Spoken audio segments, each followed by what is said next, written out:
Assalamualaikum warahmatullahi wabarakatuh. Halo semuanya, salam sejahtera untuk kita semua. Perkenalkan, saya Muhammad Ilham Saputra bersama 4 rekan saya yang lainnya, Nadia Rahma Ayu, Aisyah Hidayati, Nur Fiti Alsari, dan Syifa Fadila Rahmi. Nah, pada video kali ini kami akan mempresentasikan hasil studi kami terkait pemodelan kualitas udara di kawasan industri. Seperti yang kita tahu, isu pencemaran udara, terutama dari sektor industri yang berdekatan dengan pemukiman, selalu menjadi perhatian utama karena dampaknya yang langsung dirasakan oleh masyarakat. Oleh karena itu, mari kita lihat lebih dalam latar belakang mengapa studi ini sangat penting untuk dilakukan pada slide pertama. Nah, pada slide latar belakang ada 4 poin utama. Yang pertama, aktivitas industri menghasilkan emisi gas buang melalui cerobong yang berpotensi menurunkan kualitas udara ambien dan sering memicu konflik atau keluhan dari masyarakat di pemukiman sekitar. Kita menyadari bahwa kehadiran kawasan industri yang berdekatan dengan pemukiman penduduk seringkali menimbulkan tantangan lingkungan.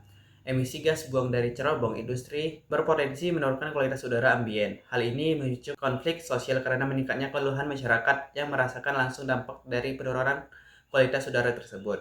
Poin kedua, penyebaran polutan seperti SO2, NOx, atau PM10 di atmosfer tidak terjadi secara merata, melainkan sangat dipengaruhi oleh kondisi meteorologis dan topografi wilayah setempat. Perlu dipahami bahwa polutan yang keluar dari cerobong seperti partikulat atau gas SO2 tidak berdiam di satu tempat.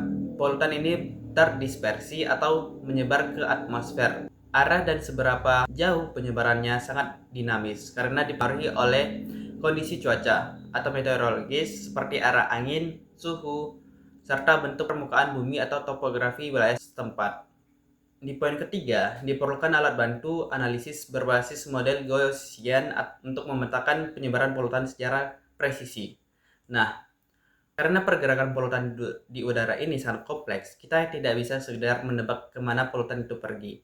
Oleh karena itu, kita membutuhkan pendekatan ilmiah berupa pemodelan matematis, salah satunya menggunakan persamaan Gaussian untuk memetakan penyebaran dispersi polutan secara akurat.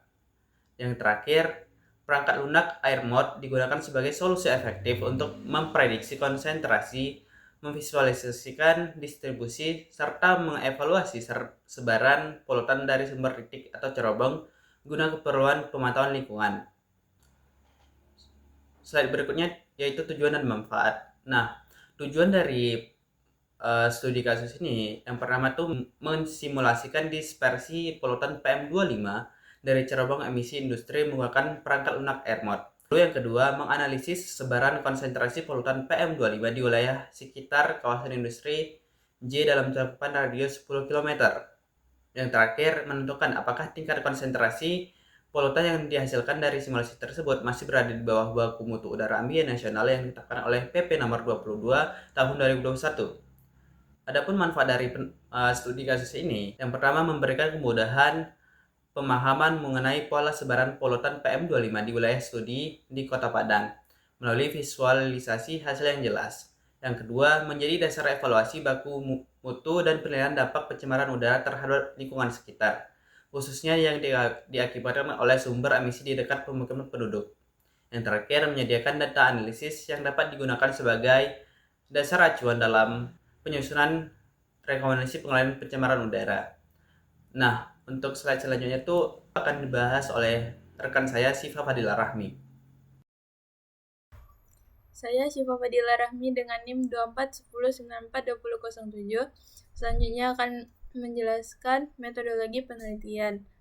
Studi ini berfokus pada simulasi pemodelan kualitas udara yang dilakukan dalam konteks kasus kawasan industri J yang berlokasi di Kota Padang, Provinsi Sumatera Barat. Kajian ini bertujuan untuk mensimulasikan dispersi polutan PM2,5 dari cerobong industri menggunakan air mode, menganalisis sebaran konsentrasinya di wilayah sekitar dalam radius 10 km, serta menentukan apakah konsentrasi yang dihasilkan berada di bawah baku mutu yang telah ditetapkan dalam PP nomor 22 tahun 2021. Jenis sumbernya yaitu point source atau sumber titik. Selanjutnya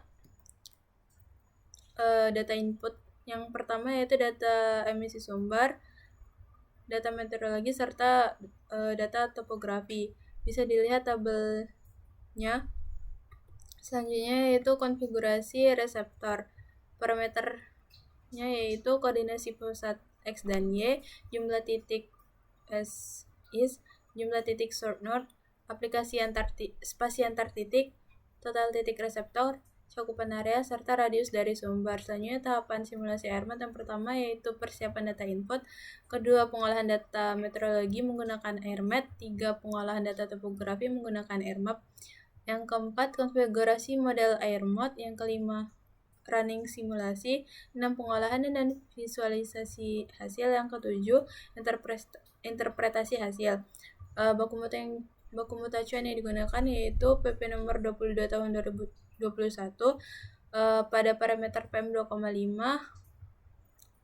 Baku mutunya yaitu dalam 1 tahun 15 mikrogram per meter kubik dan 24 jam 55 mikrogram per meter kubik.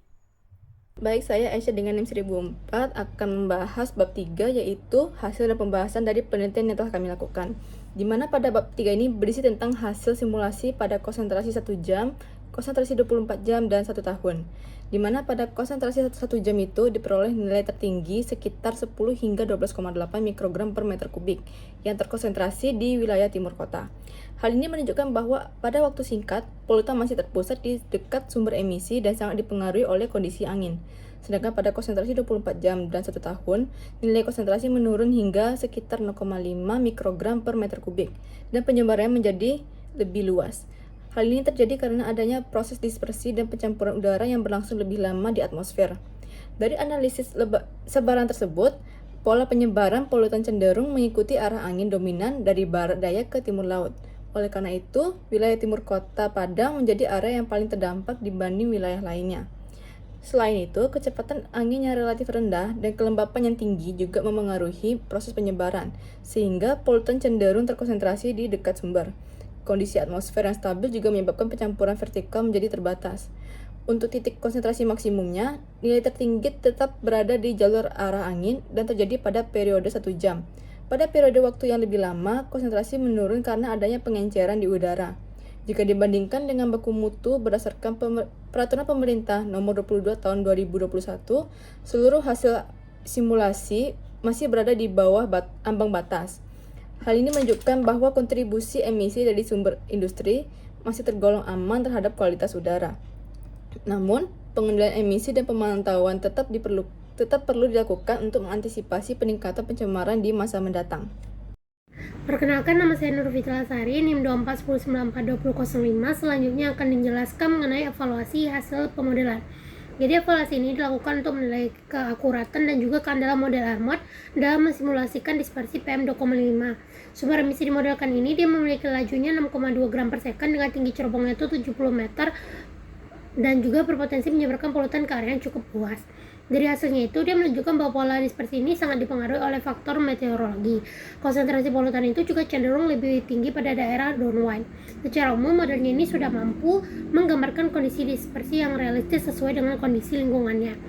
Pada sebaran PM 2,5 itu di konsentrasi 1 jam nilai maksimumnya itu berada di dekat sumber karena proses dispersinya itu masih terbatas. Pada konsentrasi 24 jam, sebarannya itu mulai meluas akibat proses pengenceran di atmosfer, meskipun terdapat area dengan konsentrasi yang tinggi. Pada konsentrasi tahunan, distribusinya itu menjadi lebih rata dengan nilainya itu lebih rendah, karena dia hasil rata-rata jangka panjang. Dari gambar tadi juga ada grafik, itu menunjukkan bahwa konsentrasi itu menurun seiring bertambahnya jarak dari sumber. Namun, terdapat fluktuasi akibat pengaruh kondisi meteorologi dan juga topografi. Kesesuaian antara peta kontur dan grafik itu dia menunjukkan bahwa hasil model cukup konsisten meskipun tetap bergantung pada kualitas data inputnya.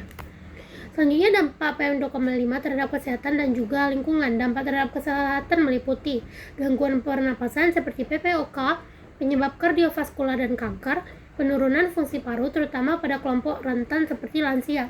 Dampaknya terhadap lingkungan itu bisa menurunkan kualitas udara dan juga jarak pandang dan pembentukan kabut asap, juga gangguan ekosistem akibat deposisi partikel. Baik, di sini saya Nadia dengan NIM 11 akan menyampaikan kesimpulan dan rekomendasi pada analisis yang telah kami lakukan. Simulasi pemodelan kualitas udara yang dilakukan dalam konteks kasus kawasan industri JNI berlokasi pada Kota Padang, Provinsi Sumatera Barat, yang dimana diduga kawasan industri JNI mengemisikan partikulat PM 2,5. Hasil konsentrasi yang PM2,5 yang kami dapatkan dengan menggunakan model MOL selama 1 jam yaitu berkisar 10 hingga kurang lebih 12,8 mikrogram per meter kubik pada wilayah di bagian timur Kota Padang. Lalu nilai konsentrasi di wilayah pusat kota ke arah timur adalah 0,8 sampai 3 mikrogram per meter kubik. Lalu nilai konsentrasi di wilayah pesisir dan bagian selatan kota adalah 0,1 sampai 0,5 mikrogram per meter kubik. Selanjutnya, hasil konsentrasi selama 24 jam berkisar antara 0,01 hingga sekitar 0,5 mikrogram per meter kubik. Selanjutnya, hasil konsentrasi pada 1 tahun berkisar antara sekitar 0,01 hingga 0,5 mikrogram per meter kubik. Pada hasil konsentrasi tersebut, jika dibandingkan dengan baku mutu yang telah ditetapkan dalam PP nomor 22 tahun 2021 masih memenuhi baku mutu tersebut. Yang ketiga yaitu kondisi meteorologi seperti kecepatan, angin, kelembapan memiliki pengaruh terhadap nilai konsentrasi PM2,5. Yang keempat yaitu evaluasi hasil model dilakukan nilai keakuratan dan keandalan simulasi dispersi polutan menggunakan model EMOT.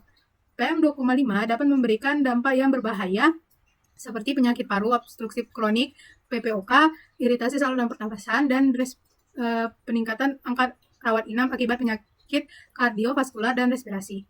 Selanjutnya itu rekomendasi. Kami memberikan rekomendasi untuk pemilik industri diharapkan mengendalikan emisi yang dihasilkan industri untuk menggunakan penerapan teknologi pengendalian partikulat seperti backhouse filter atau electrostatic precipitator atau siklon separator untuk menurunkan konsentrasi PM2,5 sebelum dilepaskan ke atmosfer. Sekian presentasi dari kami. Mohon maaf jika ada kesalahan. Wassalamualaikum warahmatullahi wabarakatuh.